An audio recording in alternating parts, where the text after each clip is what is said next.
Just had some thoughts after I dropped my son off at school, some things that reminded me of something I thought would be worth sharing. You know, if you like it, let me know in the comments below. If it didn't affect you at all, that's cool too. I've been working with a lot of people through Breakaway Fitness that struggle with comparing themselves to others and comparing themselves to themselves or to who they used to be. And to me, the two are really the same thing. Whether you're struggling inside because you're constantly comparing yourself to others or because you're comparing yourself to where you used to be, it can be a constant struggle and a constant cause of anxiety and a constant cause of you not hitting goals that we set together and holding you back.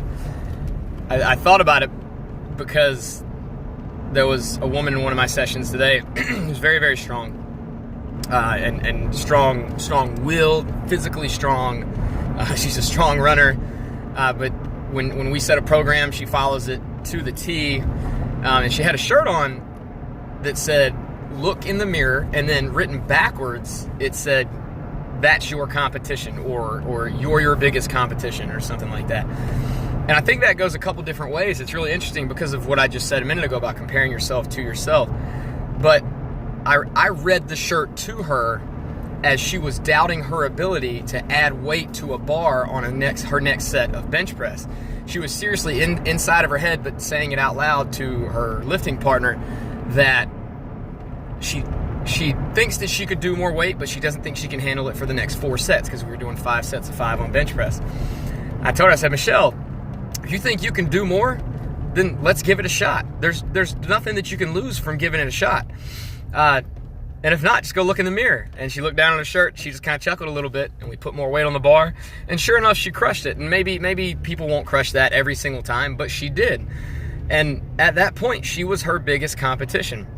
So when places like Breakaway, like where I'm at, we want a supportive atmosphere, a community of people that support each other, that are comfortable enough with each other to high five, pat on the back, spot each other, go hard, all that stuff, but also comfortable enough to hold each other accountable to when one of them might be slacking, and they know each other well enough to when they can call each other out. With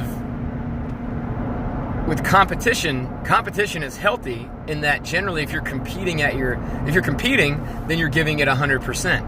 Our goal isn't to have people compete with others, because I often find that leads to an individual comparing themselves to others, and that sets them back, at least most people that I tend to work with. So having yourself as your own competition is great. I think that's a good way to look at it, and that way you can support others but still challenge yourself on a daily basis, which is healthy. The key is, don't get caught up in where you used to be and compete with your old self. So looking at yourself as your only competition is a great thing. Competing with yourself from 6 months ago, if you were stronger a few months ago and maybe you've had a tough time, is not a good thing. So look in the mirror. That is your only competition. Nobody else is your competition. But don't compare yourself to where you used to be or where you want to be. Compare yourself to where you are right now. Live in that moment right now and get after it, because you probably don't have anything to lose. All right. If you got any questions, throw them in the comments below. Hopefully you got a little bit out of this. Thanks, guys.